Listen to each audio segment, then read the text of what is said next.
वाहिगुरु जी का खालसा वाहिगुरु जी की फतेह। दीन अते दुनिया के मालक धन धन श्री गुरु ग्रंथ साहिब जी की पावन पवित्र हजूरी अंदर सज रहे अमृत वेले दे सुंदर दीवाना विच हाजरी भर रहे गुरु खालसा गुरु की साजी नवाजी साध संगत जीओ। धनता दी जोग हाँ वड्डियां भागां करके ऐसे दीन दयाल सतगुरु जी के पावन चरण स्पर्श करन दा ये सुभाग प्राप्त हुंदा है। अमृत वेले सतगुरु जी ने प्रकाशमान होकर के जीवन दियां घड़ियां नूं सफल बनाउण वास्ते पावन पवित्र उपदेश बख्शिश कीते हन। राग धनासरी दे अंदर धन धन सतगुरु गुरु नानक साहब जी महाराज की मुबारक पवित्र रसना तो उच्चारण किया होया कि पावन शब्द सतगुरां दे पावन 660 अंग ते सुभाएमान है। साहिब सतगुरु जी का ये पावन शब्द पहले घर विच गावन का उपदेश करते हैं। 4 पौड़ियां का ये पावन शब्द है। मंगल करते हैं कि परमात्मा केवल एक है।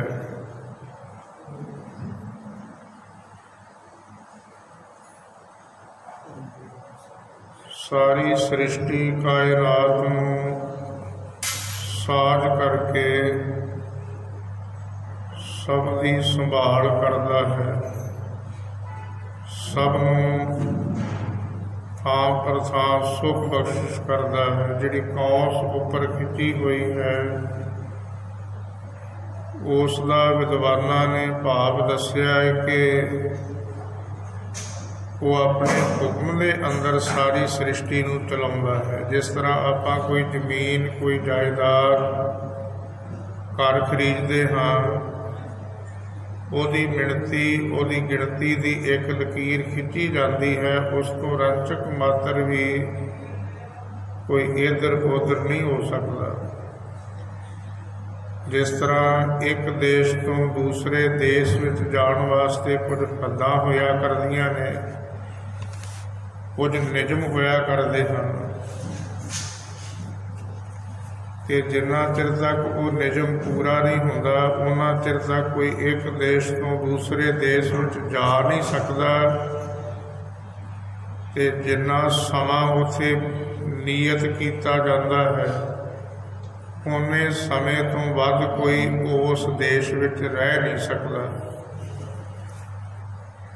इसी तरह परमेश्वर वाहिगुरू ने सारी सृष्टि नूं जिवें साजिया है ते सब नूं अपने हुक्म की कार अंदर परमेश्वर वाहिगुरू चलाउंदा है। श्री जपजी साहिब विच आपां बचन सरवण करते हाँ। गुरु नानक साहिब जी की मुबारक रसना तो हुक्मी होवन आकार हुक्म ना कहिया जाई हुक्मी होवन जी हुक्म मिलै वड्याई। उथे समाप्ति का वचन करते सन कि हुक्म रजाई चलना नानक लिखिया नाल। ये जिहड़ी लिखत हुई हुंदी है ना उहदे हुक्म अनुसार सानू चलना पैंदा है। दुख भी उहदे हुक्म विच आउंदा है ते सुख भी उहदे हुक्म विच आउंदा है। जिस तरह ये संसार विच जिवें कहंदे दुख आउंदा है उहदा सीमित समा है। जदों वो समा मुक जाता है दुख का उदों वो दुख अपने आप शरीर विचों चले जाता है। सब कुछ उस करते पुरख वाहिगुरु के हुक्म में चलता है। अगे जाके महाराज बचन करते सत नाम, उसका नाम सच है। सदीव काल वास्ते सत है। संसार के जिन्ने नाम हैं, किसी का कोई नाम, किसी का कोई नाम, पर ये संसार के जीव नावां वाले कुछ समय तक रहिंदे ने, पर परमेश्वर वाहिगुरु का जिहड़ा नाम है वो सदीव काल सत है।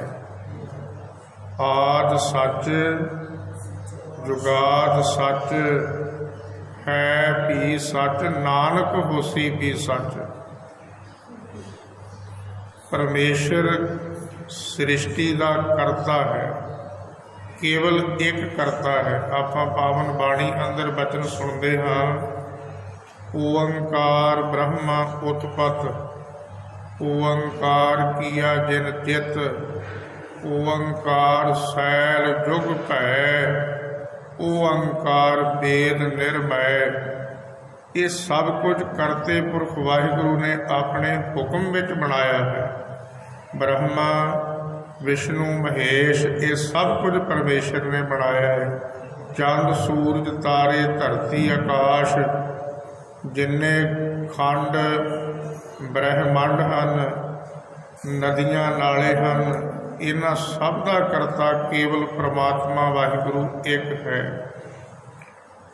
पुरख सतगुरु जी की पावन बाणी अंदर बचन हैं, जैसी भूख तैसी का पूरक, सगल घटा का स्वामी। वो जिहड़ा परमेश्वर वाहिगुरु पुरख है, ठाकुर एक सबाई नार, वो केवल एक पुरख है। ते सब दी अंदर दी इच्छा भावना पूरी करने वाला है।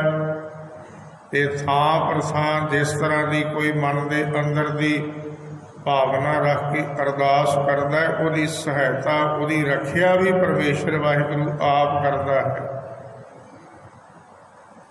अगला वचन करदे निरभौ, वो वाहिगुरु निरभौ है। ते जिहड़ा निरभौ नूं जपदा है, निरभौ जपै सगल भौ मिटै। जिहड़ा निरभौ नूं जपदा है वो भी भौ तो रहत हो जाता है।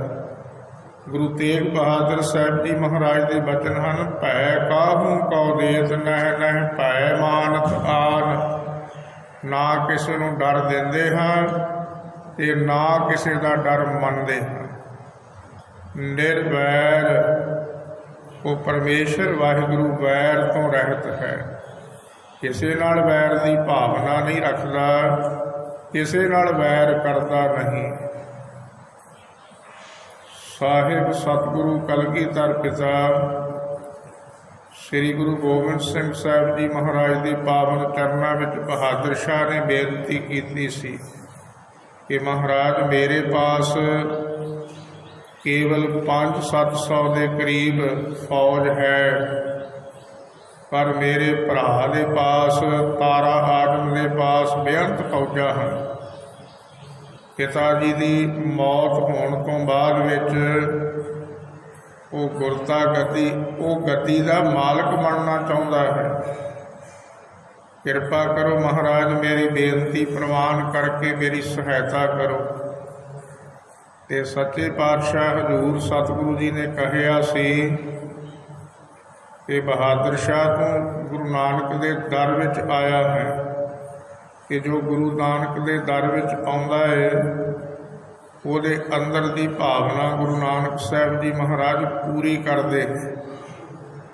साहिब सतगुरु सच्चे पातशाह जी ने वचन दिता कि भाई दया सिंह जी नूं बहादुर शाह के नाल भेजिया। हाथी के हौद में जिथे बहादुर शाह सवारी करता है, उत्थे भाई दया सिंह भी नाल बैठते हैं। ਤੇ ਦੱਸਦੇ ਨੇ ਜਦੋਂ ਜੰਗ ਦੇ ਮੈਦਾਨ ਵਿੱਚ ਘਮਸਾਨ ਮਚਿਆ ਪਿਆ ਹੈ ਤੇ ਬਹਾਦਰ ਸ਼ਾਹ ਨੇ ਦਇਆ ਸਿੰਘ ਜੀ ਨੂੰ ਬੇਨਤੀ ਕਰਕੇ ਪੁੱਛਿਆ ਕਿ ਮਹਾਰਾਜ ਆਏ ਨਹੀਂ। ਤੇ ਭਾਈ ਦਇਆ ਸਿੰਘ ਜੀ ਆਖਣ ਲੱਗੇ ਮਹਾਰਾਜ ਨੇ ਜੋ ਬਚਨ ਕਰ ਦਿੱਤਾ ਹੈ ਉਹ ਅਟਲ ਹੈ, ਇਹ ਕਦੀ ਨਹੀਂ ਹੋ ਸਕਦਾ ਕਿ ਮਹਾਰਾਜ ਨਾ ਆਉਣ। ਤੇ ਇੱਕਦਮ ਐਸਾ ਪ੍ਰਕਾਸ਼ ਹੋਇਆ ਜੰਗ ਦੇ ਮੈਦਾਨ ਵਿੱਚ। ਭਾਈ ਦਇਆ ਸਿੰਘ ਜੀ ਨੇ ਆਖਿਆ ਬਹਾਦਰ ਸ਼ਾਹ ਸਾਹਮਣੇ ਦੇਖ, ਕਲਗੀਧਰ ਪਿਤਾ ਸ੍ਰੀ ਗੁਰੂ ਗੋਬਿੰਦ ਸਿੰਘ ਸਾਹਿਬ ਜੀ ਮਹਾਰਾਜ ਆਏ ਹਨ। ਇੱਕ ਐਸੀ ਝਲਕ, ਇੱਕ ਐਸਾ ਪ੍ਰਕਾਸ਼ ਕਿ ਖਿਣ ਮਾਤਰ ਸਮੇਂ ਵਿੱਚ ਤਾਰਾ ਆਜਮ ਨੂੰ ਸੱਚੇ ਪਾਤਸ਼ਾਹ ਜੀ ਨੇ ਆਪਣੇ ਮੁਬਾਰਕ ਹੱਥਾਂ ਦੇ ਵਿੱਚ ਤੀਰ ਨੂੰ ਲੈ ਕਰਕੇ ਜਿਸ ਤਰ੍ਹਾਂ ਤੀਰ ਨੂੰ ਚਲਾਉਂਦੇ ਨੇ, ਤੇ ਤਾਰਾ ਆਜਮ ਨੂੰ ਬਹਿਸ਼ਤ ਬਖਸ਼ਿਸ਼ ਕੀਤੀ ਹੈ। ਕਿਉਂਕਿ ਮਹਾਰਾਜ ਸੱਚੇ ਪਾਤਸ਼ਾਹ ਜੀ ਦੇ ਇੱਥੇ ਬਚਨ ਹਨ ਨਿਰਵੈਰ, ਕਿ ਜਿਸ ਦੀ ਮੌਤ ਹੁੰਦੀ ਹੈ ਉਹਨੂੰ ਬਹਿਸ਼ਤ ਦਿੰਦੇ ਨੇ ਆਪਣੇ ਹੱਥਾਂ ਵਿੱਚੋਂ। ਐਸੀ ਬਖਸ਼ਿਸ਼, ਐਸੀ ਰਹਿਮਤ ਦੇ ਮਾਲਕ ਹਨ ਸੱਚੇ ਪਾਤਸ਼ਾਹ। ਤੇ ਜਦੋਂ ਕਹਿੰਦੇ ਇਹ ਸਾਰੇ ਯੁੱਧ ਦੀ ਸਮਾਪਤੀ ਹੁੰਦੀ ਹੈ ਤੇ ਉਹ ਤੀਰ ਜਿਸ ਦੇ ਨਾਲ ਸੋਨਾ ਲੱਗਾ ਹੋਇਆ ਕਰਦਾ ਹੈ, ਦਰਸ਼ਨ ਕਰੀਏ ਸ੍ਰੀ ਅਕਾਲ ਤਖਤ ਸਾਹਿਬ ਜੀ ਦੇ ਪਾਵਨ ਅਸਥਾਨਾਂ 'ਤੇ ਜਾ ਕੇ ਜਿਹੜੇ ਦੋ ਤੀਰਾਂ ਦੇ ਦਰਸ਼ਨ ਕਰਾਉਂਦੇ ਨੇ, ਉਹਨੂੰ 1.25 ਤੋਲਾ ਸੋਨਾ ਲੱਗਾ ਹੋਇਆ ਕਰਦਾ ਹੈ। ਤੇ ਦੱਸਦੇ ਨੇ ਕਿ ਜਿਸ ਤੀਰ ਨਾਲ ਤਾਰਾ ਆਜਮ ਦੀ ਮੌਤ ਹੋਈ ਉਸ ਤੀਰ ਦੇ ਅੱਗੇ ਸੋਨਾ ਲੱਗਾ ਹੈ। ਤੇ ਸਾਰਿਆਂ ਨੂੰ, ਆਪਣੇ ਸੇਵਾਦਾਰਾਂ ਨੂੰ, ਆਪਣੇ ਅਹਿਲਕਾਰਾਂ ਨੂੰ ਬਹਾਦਰ ਸ਼ਾਹ ਨੇ ਪੁੱਛਿਆ, ਕੋਈ ਆਖੇ ਮੈਂ ਮਾਰਿਆ ਹੈ, ਕੋਈ ਆਖੇ ਮੈਂ ਮਾਰਿਆ ਹੈ। ਪਰ ਬਹਾਦਰ ਸ਼ਾਹ ਨੇ ਆਖਿਆ ਇਸ ਤੀਰ ਨਾਲ ਸੋਨਾ ਆਪਣੇ ਵਿੱਚੋਂ ਕਿਸੇ ਦੇ ਨਹੀਂ ਲੱਗਿਆ। ਇਹ ਸੋਨਾ ਲੱਗਣ ਵਾਲਾ ਕੇਵਲ ਤੇ ਕੇਵਲ ਇੱਕ ਪੁਰਖ ਪਰਮਾਤਮਾ ਦਾ ਸੁੰਦਰ ਸਰੂਪ ਕਲਗੀਧਰ ਪਿਤਾ ਸ੍ਰੀ ਗੁਰੂ ਗੋਬਿੰਦ ਸਿੰਘ ਸਾਹਿਬ ਜੀ ਮਹਾਰਾਜ ਦਾ ਤੀਰ ਹੈ। ਆਪਣੇ ਵਿੱਚੋਂ ਕਿਸੇ ਦਾ ਤੀਰ ਦੇ ਨਾਲ ਉਹ ਤਾਰਾ ਆਜਮ ਦੀ ਮੌਤ ਨਹੀਂ ਹੋਈ। ਮੇਰੇ ਵਾਹਿਗੁਰੂ ਸਤਿਗੁਰੂ ਗੁਰੂ ਗੋਬਿੰਦ ਸਿੰਘ ਸਾਹਿਬ ਜੀ ਮਹਾਰਾਜ ਵੈਰ ਤੋਂ ਵੀ ਰਹਿਤ ਹਨ। ਅਕਾਲ, ਉਹ ਕਾਲ ਤੋਂ ਰਹਿਤ ਹੈ ਪਰਮਾਤਮਾ। ਆਪਾਂ ਜਿੰਨੇ ਸੰਸਾਰ ਦੇ ਜੀਵ ਹਾਂ, ਕਾਲ ਕੇ ਬਣਾਏ ਸਭੇ ਕਾਲ ਹੀ ਚਬਾਏਂਗੇ, ਕਾਲ ਦੇ ਦਾਇਰੇ ਵਿੱਚ ਆਉਂਦੇ ਹਾਂ। ਸਾਡੇ ਉੱਤੇ ਸਮਾਂ ਢੁਕਦਾ ਹੈ ਜਨਮ ਦਾ ਅਤੇ ਮੌਤ ਦਾ। ਗੁਰਬਾਣੀ ਦਾ ਇੱਕ ਬਚਨ ਹੈ, ਮਾਰਨ ਲਿਖਾਏ ਮੰਡਲ ਮਹਿ ਆਏ। ਮਿਣਤੀ ਗਿਣਤੀ ਕੀਤੀ ਜਾਂਦੀ ਹੈ ਕਿ ਇੰਨੇ ਸਮੇਂ ਨੂੰ ਤੇਰੀ ਮੌਤ ਹੋਣੀ ਹੈ। ਮੂਰਤ, ਉਹ ਕਿਸੇ ਮੂਰਤੀ ਦਾ ਮੁਤਾਜ ਨਹੀਂ, ਪਰ ਉਸ ਦੀ ਮੂਰਤ ਸੱਚੀ ਹੈ। ਗੁਰਬਾਣੀ ਦੇ ਬਚਨ ਹਨ। ਗੁਰੂ ਨਾਨਕ ਸਾਹਿਬ ਜੀ ਮਹਾਰਾਜ ਨੇ ਕਰਤੇ ਪੁਰਖ ਵਾਹਿਗੁਰੂ ਦੀ ਤਸਵੀਰ ਵੀ ਖਿੱਚੀ ਹੈ। ਤੇਰੇ ਬੰਕੇ ਲੋਇਣ ਦੰਤ ਰਿਸਾਲਾ, ਸੋਹਣੇ ਨੱਕ ਜਿਨ ਲੰਮੜੇ ਮਾਲਾ, ਕੰਚਨ ਕਾਇਆ ਸੋਇਨੇ ਕੀ ਟਾਲਾ। ਇਸ ਤਰ੍ਹਾਂ ਕਰਤੇ ਪੁਰਖ ਵਾਹਿਗੁਰੂ ਦੇ ਪਾਵਨ ਸੁੰਦਰ ਸਰੂਪ ਦੀ ਤਸਵੀਰ ਨੂੰ ਪਾਵਨ ਬਾਣੀ ਅੰਦਰ ਵੀ ਖਿੱਚਿਆ ਗਿਆ ਹੈ। ਅਜੂਨੀ, ਉਹ ਜੂਨਾਂ ਤੋਂ ਰਹਿਤ ਹੈ। ਆਪਾਂ ਜਿੰਨੇ ਸੰਸਾਰ ਵਾਲੇ ਹਾਂ ਇਹ ਜੂਨੀਆਂ ਵਿੱਚ ਆਉਣ ਵਾਲੇ ਹਾਂ, ਪਰ ਕੇਵਲ ਤੇ ਕੇਵਲ ਉਹ ਅਕਾਲ ਪੁਰਖ ਵਾਹਿਗੁਰੂ ਜੂਨਾਂ ਤੋਂ ਰਹਿਤ ਹੈ। ਚਤਰ ਚੱਕਰ ਚੱਕਰ ਚਿਹਨ ਅਰ ਬਰਨ ਜਾਤ ਅਰ ਪਾਤ ਨਹਿਨ, ਜਿਹ ਰੂਪ ਰੰਗ ਅਰ ਰੇਖ ਭੇਦ ਕੋ ਕਹਿ ਨਾ ਸਕਤ ਕੇ, ਅਚਲ ਮੂਰਤਿ ਅਨਭਉ ਪ੍ਰਕਾਸ਼ ਮਿਤੋਜ ਕਹਿਜੈ, ਕੋਟ ਇੰਦਰ ਇੰਦਰਾਨ ਸ਼ਾਹੋ ਸ਼ਾਹਾਨ ਕਰਿਜੈ। ਸੈਭੰ, ਉਹ ਆਪਣੇ ਆਪ ਤੋਂ ਪ੍ਰਕਾਸ਼ਮਾਨ ਹੋਇਆ ਹੈ। ਆਪਣੇ ਆਪ ਤੋਂ ਆਪ ਪ੍ਰਕਾਸ਼ਮਾਨ ਹੋਇਆ ਹੈ। ਕੋਈ ਉਸ ਨੂੰ ਬਣਾਉਣ ਵਾਲਾ ਨਹੀਂ ਹੈ। ਥਾਪਿਆ ਨਾ ਜਾਏ, ਕੀਤਾ ਨਾ ਹੋਏ, ਆਪੇ ਆਪ ਨਿਰੰਜਨ ਸੋਏ। ਉਹ ਐਸਾ ਜਿਹੜਾ ਪਰਮਾਤਮਾ, ਐਸਾ ਜਿਹੜਾ ਵਾਹਿਗੁਰੂ ਹੈ, ਉਹਦੇ ਦਰਸ਼ਨ ਕਿਵੇਂ ਹੋ ਸਕਦੇ। ਗੁਰੂ ਨਾਨਕ ਸਾਹਿਬ ਜੀ ਬਚਨ ਕਰਦੇ, ਗੁਰ ਪ੍ਰਸਾਦ, ਪ੍ਰਸਾਦ ਤੋਂ ਭਾਵ ਕਿ ਕਿਰਪਾ, ਗੁਰੂ ਦੀ ਕਿਰਪਾ ਦਾ ਸਦਕਾ ਐਸੇ ਪ੍ਰਮਾਤਮਾ, ਐਸੇ ਵਾਹਿਗੁਰੂ ਦੇ ਦਰਸ਼ਨ ਹੋ ਸਕਦੇ ਨੇ। ਉਸ ਸੁੰਦਰ ਸਰੂਪ ਦੀ ਬਰਕਤ ਨੂੰ ਮਾਣਿਆ ਜਾ ਸਕਦਾ ਹੈ। ਜਿਵੇਂ ਭਗਤ ਧੰਨੇ ਨੇ ਭਗਤੀ ਕੀਤੀ ਹੈ, 3 ਯੁੱਗ ਲਿਖਦੇ ਨੇ ਕਿ 3 ਯੁੱਗ ਭਗਤੀ ਕੀਤੀ ਹੈ। ਸਤਿਗੁਰੂ ਜੀ ਦੀ ਮੁਬਾਰਕ ਪਾਵਨ ਬਾਣੀ ਅੰਦਰ ਬਚਨ ਆਉਂਦੇ ਨੇ ਕਿ ਧੰਨੇ ਸੇਵਿਆ ਬਾਲ ਬੁੱਧ, ਕਿ ਇਸ ਤਰ੍ਹਾਂ ਜਿਵੇਂ ਬੱਚੇ ਦੇ ਅੰਦਰ ਇੱਕ ਪ੍ਰੇਮ ਹੁੰਦਾ ਹੈ, ਸੁਤੇ ਸਿੱਧ ਉਹ ਜਿਹੜੀ ਗੱਲ ਕਰਦਾ ਹੈ ਉਹ ਸੱਚ ਹੈ। ਸਤਿਗੁਰੂ ਜੀ ਦੀ ਸਿਫਤ ਸਲਾਹ ਵਿੱਚ ਬਚਨ ਆਉਂਦੇ ਨੇ ਕਿ ਧੰਨੇ ਨੇ ਰਵਿਦਾਸ ਢੁਵੰਤਾ ਢੋਰ ਨੀਤ ਤਿਨ ਤਿਆਗੀ ਮਾਇਆ, ਕਿ ਭਗਤ ਰਵਿਦਾਸ ਜੀ ਦੀ ਵਡਿਆਈ ਨੂੰ ਆਖਦੇ ਨੇ ਅਸੀਂ ਸੁਣਿਆ, ਭਗਤ ਕਬੀਰ ਸਾਹਿਬ ਜੀ ਦੀ ਵਡਿਆਈ ਕਰਦਿਆਂ ਨੂੰ ਸੁਣਿਆ, ਤੇ ਸੈਣ ਜਿਹੜਾ ਭਗਤੀ ਦੇ ਰਸ ਵਿੱਚ ਭਿੱਜਾ ਉਹਦੀ ਸਿਫਤ ਸਲਾਹ ਨੂੰ ਮਹਾਰਾਜ ਅਸੀਂ ਸੁਣਿਆ। ਇਹ ਸਭ ਕੁਝ ਸੁਣ ਕਰਕੇ ਆਪ ਜੀ ਦੇ ਚਰਨਾਂ 'ਚ ਬੇਨਤੀ ਕਰਦੇ ਹਾਂ ਕਿ ਕਿਰਪਾ ਕਰਕੇ ਜੇ ਤੁਸੀਂ ਰਵਿਦਾਸ ਨੂੰ ਉਤਾਰਦੇ ਹੋ, ਭਗਤ ਕਬੀਰ ਸਾਹਿਬ ਜੀ ਨੂੰ ਉਤਾਰਦੇ ਹੋ, ਸੈਣ ਨੂੰ ਉਤਾਰਦੇ ਹੋ, ਤੇ ਮੇਰੀ ਝੋਲੀ ਵਿੱਚ ਵੀ ਕਿਣਕਾ ਮਾਤਰ ਇੱਕ ਨਾਮ ਦੀ ਦਾਤ ਬਖਸ਼ਿਸ਼ ਕਰੋ, ਮੇਰੀ ਝੋਲੀ ਵੀ ਨਾਮ ਨਾਲ ਭਰ ਦਿਓ। ਇਹ ਵਿਧ ਸੁਣ ਕੇ ਜੱਟ ਰੋ, ਭਾਵ ਕਿ ਜਿਹੜੇ ਤਰੀਕੇ ਨਾਲ ਭਗਤ ਰਵਿਦਾਸ ਜੀ ਨੇ ਸਿਮਰਨ ਕੀਤਾ, ਵਡਿਆਈ ਕਰਕੇ ਪਰਮੇਸ਼ਰ ਨੂੰ ਪਾਇਆ ਹੈ, ਇਹ ਵਿਧ, ਉਹ ਵਿਧੀ, ਉਹ ਤਰੀਕਾ, ਤੇ ਉਸੇ ਤਰੀਕੇ ਅਨੁਸਾਰ ਫਿਰ ਪਰਮੇਸ਼ਰ ਦੀ ਸਿਫਤ ਸਲਾਹ ਵਿੱਚ ਭਗਤ ਧੰਨਾ ਜੀ ਲੱਗੇ ਰਹੇ। ਇਹ ਵਿਧ ਸੁਣ ਕੇ ਜੱਟ ਰੋ ਉੱਠ ਭਗਤੀ ਲਾਗਾ, ਤੇ ਜਦੋਂ ਭਗਤੀ ਵਿੱਚ ਲੱਗੇ ਇੱਕ ਦਿਨ ਪਰਮੇਸ਼ਰ ਨੂੰ ਮਨਾ ਲਿਆ। ਇਹ ਵਿਧ ਸੁਣ ਕੇ ਜੱਟ ਰੋ ਉੱਠ ਭਗਤੀ ਲਾਗਾ, ਮਿਲੇ ਪ੍ਰਤੱਖ ਗੁਸਾਈਆਂ। ਪ੍ਰਤੱਖ ਕਹਿੰਦੇ ਸਾਹਮਣੇ ਆਣ ਕੇ ਦਰਸ਼ਨ ਦਿੱਤੇ ਪ੍ਰਮਾਤਮਾ ਨੇ, ਇਸ ਸਰੂਪ ਵਿੱਚ ਦਰਸ਼ਨ ਦਿੱਤੇ, ਪਰਮੇਸ਼ਰ ਜਾਣੇ। ਪਰ ਗੁਰਬਾਣੀ ਦੇ ਇਹ ਬਚਨ ਹਨ ਕਿ ਭਗਤ ਧੰਨੇ ਨੂੰ ਪਰਮੇਸ਼ਰ ਨੇ ਸਾਹਮਣੇ ਆਣ ਕੇ ਦਰਸ਼ਨ ਦਿੱਤੇ ਨੇ। ਇਹ ਗੁਰ ਪ੍ਰਸਾਦ, ਉਹਦੀ ਕਿਰਪਾ ਦਾ ਸਦਕਾ ਉਸ ਪਰਮੇਸ਼ਰ ਦੇ ਸੁੰਦਰ ਸਰੂਪ ਨੂੰ ਮਾਣਿਆ ਜਾ ਸਕਦਾ ਹੈ। ਉਸ ਤੋਂ ਬਿਨਾਂ ਪਰਮੇਸ਼ਰ ਵਾਹਿਗੁਰੂ ਦੇ ਸੁੰਦਰ ਸਰੂਪ ਨੂੰ ਕੋਈ ਮਾਣ ਨਹੀਂ ਸਕਦਾ। ਸਤਿਗੁਰੂ ਦੀ ਕਿਰਪਾ ਕਰਨ ਐਸਾ ਪਾਵਨ ਉਪਦੇਸ਼ ਸਾਡੇ ਜੀਵਨ ਦਾ ਹਿੱਸਾ ਬਣੇ। ਹੋਈਆਂ ਭੁੱਲਾਂ ਚੁੱਕਾਂ ਦੀ ਮੁਆਫੀ। ਵਾਹਿਗੁਰੂ ਜੀ ਕਾ ਖਾਲਸਾ, ਵਾਹਿਗੁਰੂ ਜੀ ਕੀ ਫਤਿਹ। ਵਾਹਿਗੁਰੂ ਜੀ ਕਾ ਖਾਲਸਾ, ਵਾਹਿਗੁਰੂ ਜੀ ਕੀ ਫਤਿਹ। ਦੀਨ ਅਤੇ ਦੁਨੀਆ ਦੇ